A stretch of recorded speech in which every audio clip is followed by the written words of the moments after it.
గాక. మీ అందరికీ నా వందనాలు. సమయం ఇచ్చిన దైవజనులకు నా వందనాలు. మరి దినం సాక్ష్యం చెప్పటానికి దేవుడిచ్చిన కృప కొరకు స్తోత్రాలు. బైబిల్ దేవునికి స్తోత్రం. మరి మాది ఒక అన్య కుటుంబంలో నుండి మేము రక్షణ పొందాము. మా పితరులు భయంకరమైన చాతుబడి శక్తులు చేసేవాళ్ళు, మరి మాంత్రక్రియలు చేసేవాళ్ళు అన్నట్టు. మా కులదేవత నాగదేవత. మరి నేను కూడా పుట్టక ముందు మా అమ్మ నాన్నకు చాలా దినములు సంతానం లేకపోతే పుట్టకు పూజ చేస్తే నేను పుట్టాను. ఇప్పటి వరకు ఆ పుట్టకు నా ఎంట్రుకలు ఇద్దాం అనుకున్నారు, ఇంతవరకు నాకు పుట్టెంట్రుకలు తీయలేదు. దేవుడికి స్తోత్రం. హల్లెలూయా. దేవునికి మహిమ కలుగుగాక. మరి దేవునికి స్తోత్రం. మరి మా పితరులంతా విగ్రహారాధికులు. నా వరకు కూడా విగ్రహారాధన చేశారు. కొంచెము మాది రాయలసీమ ప్రాంతము. మరి మా ఊరికి మా సేవకులు ఎవరైనా వస్తే మా తాతగారు వారిని కొట్టి ఎలగొట్టేవాళ్ళంట. అసలు ఎవరిని రానిచ్చేవాళ్ళు కాదు. ఆ తర్వాత దేవుడు ఆయనను దర్శించాడు. నిజంగా నాకు జ్ఞాపకం వచ్చినప్పటికి కూడా మా తాతగారి దగ్గరికి ఎవరైనా వస్తే వాళ్ళను గోడ అంటే మధ్యలో ఇల్లు గోడ ఉంటుంది కదా, గోడకు అవకల వాళ్ళని నిలబెట్టి యువకలు ఈయన నిలబెట్టి ఏదో మంత్రాలు చదివేటోళ్ళు. వాళ్ళు మూడొక నమ్మకాన్ని బట్టి వాళ్ళకు బాగా అయ్యేటి. దేవునికి స్తోత్రం. అట్లా నా ముందే ఇట్లా ఇంటి ముందు గోతులతో వేసి వాటి మీద ముగ్గులేసి అవన్నీ బతికిన కోళ్ళని దాంట్లో వేసేసి ఇట్లాంటివన్నీ భయంకరమైన క్రియలు చేసేవాళ్ళు. నేను నా కళ్ళారా చూశాను. మా తాత వాళ్ళ డాడీ వాళ్ళు చేతబళ్ళు, ఈయన మా తాతయ్య కూడా కొంత చేసేవాళ్ళు. మా డాడీ వాళ్ళ వరకు వచ్చే వరకల్లా దేవుడికి స్తోత్రం. చేతబళ్ళు అవన్నీ వీళ్ళు కూడా మా పెదనాన్నగారు నేర్చుకుంటే పెద్ద కుమారుడు చనిపోయారంట. అందుకు ఆయన మానేశారు. మా నాన్న సెకండ్. మొత్తం మా తాతకు 12 మంది పిల్లలు, 6 మంది అమ్మాయిలు, 6 మంది అబ్బాయిలు. దేవునికి స్తోత్రం. నిజంగా దేవుని బిడ్డలారా, మరి మా ఇంట్లో అంటే ఆడపిల్లలు కొంతమంది చనిపోయారు, మగ పిల్లలు కొంతమంది చనిపోయారు. మొత్తం 6 మంది మిగిలారు. 6 మందిలో అందరికీ గవర్నమెంట్ ఉద్యోగాలే, సెంట్రల్ గవర్నమెంట్ జాబ్సే. మరి మా పెదనాన్నగారు భయంకరమైన త్రాగుబోతు. అసలు అదే తాగేసి అదే స్నానం చేసుకునేవాడు. మరి హైదరాబాద్లో ఆయనకు డ్యూటీ ఉన్నప్పుడు మరి భయంకరమైన త్రాగుడితో అప్పుల పాలైపోయి ఇంకా ఆయన ఏం చేయలేక తెలియక మరి ఆయన వైజాగ్ ట్రాన్స్ఫర్ పెట్టుకున్నారు అన్నట్టు. విశాఖపట్నం ట్రాన్స్ఫర్ పెట్టుకున్న తర్వాత ఆయన తాగుడు, అది భయంకరమైన త్రాగుడు అన్నట్టు. తాగి ఎవరిని ఏమనేవాడు కాదు, కానీ కాకపోతే ఇంట్లో అంతా ఎవరికి ఏమి చూసడం అట్లాంటిది చేసేవాడు కాదు. ఆయన ఒకరోజు త్రాగి వచ్చి ఇలాగే ఒక సభ జరుగుతున్నదంట. ఆ సభలో చివరిలో ఆయన కూర్చున్నాడంట. తాగి వచ్చే కూర్చున్నాడు. దేవునికి స్తోత్రం. మరి ఆ దైవజనులు వాక్యం చెప్తుంటే ఒక మాట ఆయనను తాకింది. దేవునికి స్తోత్రం. తాకి నిజంగా ఈ త్రాగుడు నేను ఎందుకు తాగుతున్నాను, త్రాగుడు నుండి నేను విడుదల పొందాలి, నేను రక్షణ పొందాలి అనేసి ఆయన ఇంటికి వచ్చేసి ఉదయకాలము ఆదివారం తెల్లవారుజామున లెగిశాడంట. 12 గంటల నుండి ఆయన మీటింగ్ అయిపోయి ఇంటికి వచ్చింది. త్రాగే పడుకున్నాడు. పడుకున్న తర్వాత ఆయనను కాలికి ఒక పాము చుట్టుకొని ఆ పాము ఆయనను వదలట్లేదంట. ఆయన ఆ పామును విదిలించుకొని అంటే కలలో దాన్ని విదిలించుకొని మొత్తానికి ఉదయకాలం 4 గంటలకు లెగిసి అందరినీ లేపారంట. లేకండి మనం ఈరోజు ఆదివారం హైదరాబాద్ మరి చర్చికి వెళ్దామా అనేసి అందరిని లేపితే వీళ్ళు, నువ్వు అన్ని అబద్ధాలు చెప్తున్నావు, చర్చి లేదు, నువ్వు పెద్ద తాగుడు పోతాడు, మమ్మల్ని చర్చికి రమ్మంటున్నావు అని వీళ్ళు నమ్మలేదు. అయితే నిజంగానే ఆయన మారుమనసు పొంది, లేదు ఈరోజు నేను నిజం చెప్తున్నాను, అబద్ధం కాదు, మనం చర్చికి వెళ్దామనేసి వాళ్ళందరినీ మరి విశాఖపట్నంలో ఒక చర్చికి దేవదాన పాస్టర్ గారు ఆయన ఆ చర్చికి వెళ్ళారంట. దేవునికి స్తోత్రం. దేవుని బిడ్డలారా, ఆ దినం నుండి ఆయన రక్షణ పొందాడంటే ఇంకా అసలు ఎంత బలమైన రక్షణ. ఆయనను దేవుడు పట్టుకొని సేవకు పిలిచాడు ఆయనను. దేవునికి స్తోత్రం. ఆయన మా బాబాయ్, ఒక ఆయన, ఇద్దరు బాబాయిలు బాంబేలో ఉంటారు. ఒక అత్తమ్మ బాంబేలో ఉంటుంది. మా పెదనాన్నగారు వైజాగ్, మేము హైదరాబాద్.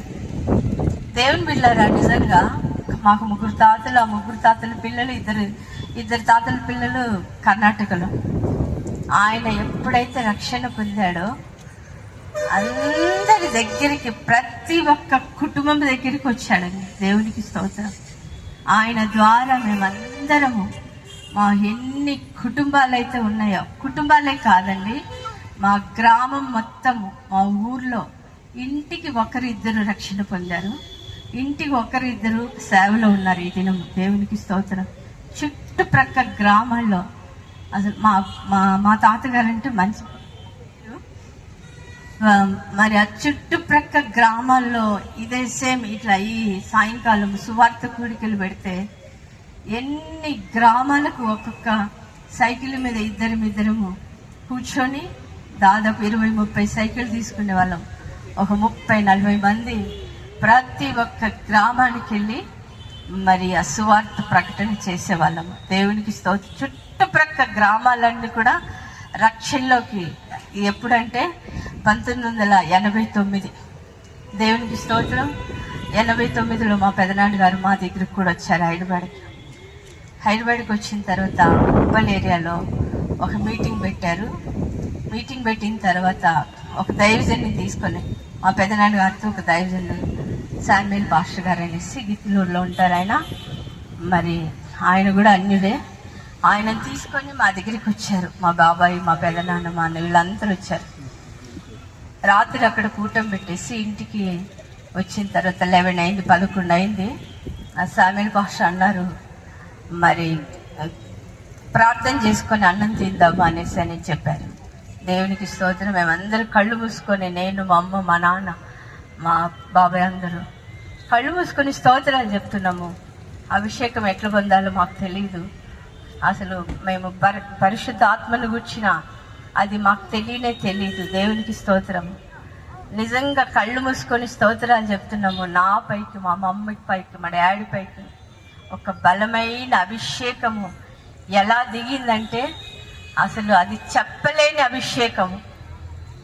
దేవునికి స్తోత్రం. ఆ రాత్రంతా అభిషేకంతో నింపబడి అసలు ఏం మాట్లాడుతున్నామో, ఏం చేస్తున్నామో మాకే అర్థం కాలేదండి. అంత బలమైన అభిషేకం దేవుడు నా పైకి తీసుకొచ్చాడు, మా అమ్మ పైకి. దేవునికి స్తోత్రం. నిజంగా ఈ రీతిగా అభిషేకాన్ని పొందాము. మరి ఆ తర్వాత దేవుడు నన్ను సేవకు పిలిచాడు. పిలిచిన తర్వాత 1989లో 10th క్లాస్ సేవకు పిలిచినప్పుడు నాకు సేవ చేయటం అంటే అసలు ఇష్టం ఉండేది కాదు. ఇంకా ఆ తర్వాత అంటే ఆ మధ్యలో కొన్ని సంవత్సరాలు మరి ఇక్కడికి సేవకు వెళ్ళడము అదంతా చూసిన తర్వాత సేవకులు నిజంగా ఇట్లా అంతా ఆడుకుంటారు, అట్లాంటిది అంతా చేయకూడదు. మంచి చక్కగా చదువుకొని ఓ మంచి డాక్టర్ అయ్యి సేవకు సపోర్ట్గా నిలబడాలని ఒక మైండ్ నాకు ఉండేది. దేవునికి స్తోత్రం.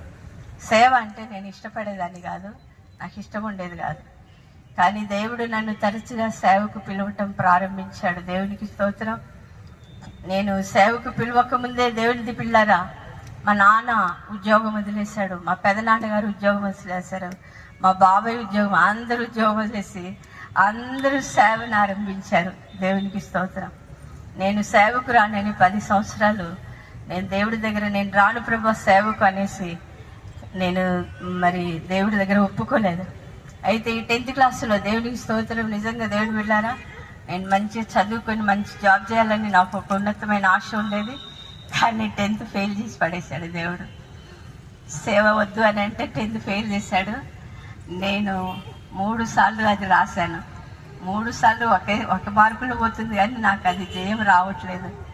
3వసారి నేను ఉపవాసం ఉండి ప్రార్థన చేశాను, ప్రభువా మరి ఏంటిది, నేను మరి సేవ చేయాలా, ఏం చేయాలనేసి ప్రార్థన చేసినప్పుడు నాకు స్వరముతో దేవుడు ఒక ఉన్నతమైన స్వరాన్ని వినిపించి యెషయా గ్రంథము 45వ అధ్యాయము 5వ వచనం చదువుమని స్వరంతో దేవుడు నాతో మాట్లాడాడు. నేను ఆ స్వరమును విని ఆ వాక్యం తీసి చదివినప్పుడు, నీ నిమిత్తము నువ్వు గొప్ప వాటిని వెతుకుచున్నావా, వెతకవద్దు అనేసి అందులో స్పష్టంగా రాయబడింది. దేవునికి స్తోత్రం. ప్రభా, నేను ఇంకా నీ పని చేస్తాననేసి దేవుని బిడ్డలారా, అయినా నేను దేవుడు పిలిచాడు కానీ నేను అంత తొందరగా సేవకు రావటానికి ఇష్టపడలేదు. ప్రభా, నా పిలిపేంటి, మరి నేను ఎక్కడ సేవ చేయాలి, ఎలా సేవ చేయాలి అనేసి నేను దేవుడి దగ్గర ప్రార్థన చేసినప్పుడు 1989, 98, 97 ఆ టైంలో నేను 40 రోజులు ఉపవాసం ఉండి ప్రార్థన చేశాను. 98 40 రోజులు ఉపవాసం ఉండి ప్రార్థన చేసినప్పుడు, ప్రభా, నా పిలిపేంటి, మరి ఎలాంటి సేవ నేను చెయ్యాలి, మరి అమ్మ వాళ్ళేమో పెళ్లి చేయాలనేసి అనుకుంటున్నారు, మరి నాకేమో పెళ్లి ఇష్టం లేదు, పెళ్లి చేసుకోవాలంటే నాకు అసలు ఇష్టం లేదు అనేసి నేను దేవుడి దగ్గర ప్రార్థన చేశానండి. దేవునికి స్తోత్రం. మరి ఉదయకాలము 2 గంటల నుండి, నేను మధ్యరాత్రిలో 2 గంటల నుండి ఉదయకాలం 5 గంటల వరకు నేను ప్రార్థనలో ఆత్మచేత నింపబడి ఆ 33వ రోజు, ఉపవాసం యొక్క 33వ రోజు, మరి ఒక అగ్ని అభిషేకము ఆ రాత్రంతా నన్ను ఆవరించి అగ్నిలో నేను మరి లీనమైపోయి అగ్నితో నింపబడి రాత్రంతా మరి 2 గంటల నుండి ఉదయకాలం 5 గంటల వరకు ప్రార్థన చేస్తూనే ఉన్నాను. ప్రార్థన చేసిన తర్వాత నాకు ఎలాంటి ఏమీ రాలేదు. ప్రార్థన చేసి పడుకున్నాను. పడుకున్న తర్వాత నాకు ఒక ఉన్నతమైన కళ లేక దర్శనం వచ్చిందండి. ఆ దర్శనం ఏంటంటే, అసలు నా కనుచూపు మేర ఎంత దూరం అయితే ఉందో అదంతా పొలము. ఆ పొలములో మరి వరి పొలం, అది మరి నాటేసిన తర్వాత 1 నెల తర్వాత ఇంత వస్తుంది కదా, అంత పొలం చుట్టూ ఎక్కడే కానీ ఏ ఇల్లు లేవు, ఏ చెట్లు లేవు, ఏమి లేవు. కానీ అదంతా నా కనుచూపు ఎంత దూరం అయితే ఉందో అంత దూరం పొలమే ఉంది. ఆ పొలంలో ఒక చెట్టు ఉంది. ఆ చెట్టు క్రింద మరి ఆ పాస్టర్ పేరు నాకు తెలీదు, ఆ పాస్టర్ ముఖం నేను ఎప్పుడు చూడలేదు, అసలు ఆయన ఎవరో కూడా నాకు తెలియదు. కానీ మా పక్కనే ఉంటాడు ఆయన, పాస్టర్ డేవిడ్ రాజు అనేసి, చిలకలు కూడా. ఆయన వచ్చాడు అక్కడికి, ఆ డ్రెస్ అది అంతా. దేవునికి స్తోత్రం. దేవుని బిడ్డలారా, ఆయన చెట్టు కింద నిలబడి నా పేరు పెట్టి, ఎలిజబెత్, నేను గట్టు మీద నిలబడి ఉన్నాను, ఎలిజబెత్ నువ్వు అక్కడ గట్టు మీద నిలబడకూడదు, ఈ చెట్టు కిందికి రా అని నన్ను పిలిచాడు. దేవునికి స్తోత్రం. నిజంగా ఆయన పిలిచిన వెంటనే ఆయన దగ్గరికి, ఆ చెట్టు కిందికి నేను వెళ్ళాను. వెళ్ళిన తర్వాత ఆయన, నీ పిలుపు ప్రతిష్ట కలిగిన పిలుపు అని నాకు ఆయన చెప్పాడండి. దేవునికి స్తోత్రం. నిజంగా దేవుని బిడ్డలారా, నా పిలుపును ఏర్పాటును దేవుడు నిశ్చయం చేసి నన్ను నిజంగా సేవలో స్థిరపరిచాడు. ఎన్నో బాధలు, కష్టాలు, ఇరుకులు, ఇబ్బందుల మధ్యలో నేను ఈ దినం వరకు ఒంటరిగా ఈ స్థితిలో నిలుచున్నానంటే ఆ ఉన్నతమైన పిలుపును బట్టి నేను నిలుచున్నాను. దేవునికి స్తోత్రం. నిజంగా ఆయన ఎవరో నాకు తెలియదు, ఆ పాస్టర్ ఎవరో తెలియదు, కానీ మరి ఆ దర్శనం వచ్చిన తర్వాత ఉదయకాలం నాకు 6 to 7 ఆ మిడిల్లో వచ్చింది. అది లేచిపోయాను. దేవుడు నాకు స్పష్టమైన దర్శనం ఇచ్చాడు, సేవనిచ్చాడు, పిలుపునిచ్చాడు, అన్ని ఇచ్చాడు అనేసి నేను మా నాన్నగారితో, మా అమ్మతో చెప్పాను. ఇంకా నా విషయం మీరు ఎవ్వరు ఏమి మాట్లాడొద్దు, దేవుడు నాకు ఉన్నతమైన పిలుపు ఇచ్చాడు, నేను మీ మాట విన్నానని చెప్పాను. దేవుని స్తోత్రం. నిజంగా ఆ దర్శనం చూసిన ఒక 10 రోజులకు 40 రోజులు ఫాస్టింగ్ అయిపోయింది. ఒక ఫంక్షన్కి వెళ్ళాము నేను, మా అమ్మ. నిజంగా మీరు నమ్ముతారో నమ్మరో, నాకు ఏ పాస్టర్ని అయితే చూపించాడో ఆ పాస్టర్ వచ్చాడు అడిగి. హల్లెలూయా, హల్లెలూయా. నేను అసలు అదే డ్రెస్సు, ఆయనే వచ్చారు. నేను అంటే దేవుడు వచ్చాడు నా దగ్గరికి అనుకున్నా, కానీ డేవిడ్ రాజ్ పాస్టర్ ఆయన అనుకోలేదు. దేవుడికి స్తోత్రం. నేను చూసి అసలు ఎంత షాక్ అయిపోయానంటే, నేను వెంటనే ఆయనను చూసి ఆయన దగ్గరికి వెళ్ళిపోయా. పాస్టర్ గారు, మీరు ఇట్లా నా కళ్ళలో వచ్చారు, మరి మీరు ఎక్కడ ఉంటారో నాకు తెలియదు, మీ పేరేంటని డైరెక్ట్గా అడిగితే నా పేరు డేవిడ్ రాజ్ కూతురా అనేసి అని అన్నారు. పాస్టర్ గారు, మీరు నా కళ్ళలో వచ్చారు, ఇట్లా చెప్పారు, ఇదంతా దర్శనం అంతా చెప్పారు. అయితే వెంటనే ఆయన అన్నాడు మా అమ్మతో, ఆల్రెడీ మా డాడీ వాళ్ళు సేవలోనే ఉన్నారు, అప్పుడు సేవ చేస్తున్నారు, మా నాన్న ఉద్యోగం వదిలేసి సేవ చేస్తున్నారు. మా అమ్మతో అన్నారు, మందసం మీ దగ్గర ఉండకూడదు, ఎక్కడ ఉండాలో అక్కడ ఉండాలనేసి చెప్పారు. దేవునికి స్తోత్రం. దేవుని బిడ్డారా, 1998లో నేను సేవకు వచ్చాను. 89లో దేవుడు నన్ను పిలిస్తే 98 10 సంవత్సరాలు నా పిలుపు కొరకు నేను వెయిటింగ్ చేసి ఆ పిలుపుని పొందుకొని మరి 98లో పరిచయకు డేవిడ్ దాస్ పాస్టర్ దగ్గరికి వచ్చాను. ఆ తర్వాత సురేష్ పాస్టర్ దగ్గర ఈ రీతి, ఆ తర్వాత దండాస్ పాస్టర్ దగ్గర కొన్ని రోజులు అందరిని వదిలేసి ఇప్పుడు దేవుడు నన్ను ఒంటరిగా నిలబెట్టి పరిచయలో వాడుకుంటున్నాడు. దేవుడు ఈ కొద్ది సాక్ష్యాన్ని దీవించును కాక మరి నేను ముల్కనూరులో పరిచర్య చేస్తున్నాను. నా కొరకు పరిచర్య కొరకు ప్రార్థించండి. ఈ చిన్న సాక్ష్యం దేవుడు దీవించును గాక. ఆమేన్. చిన్న సాక్ష్యం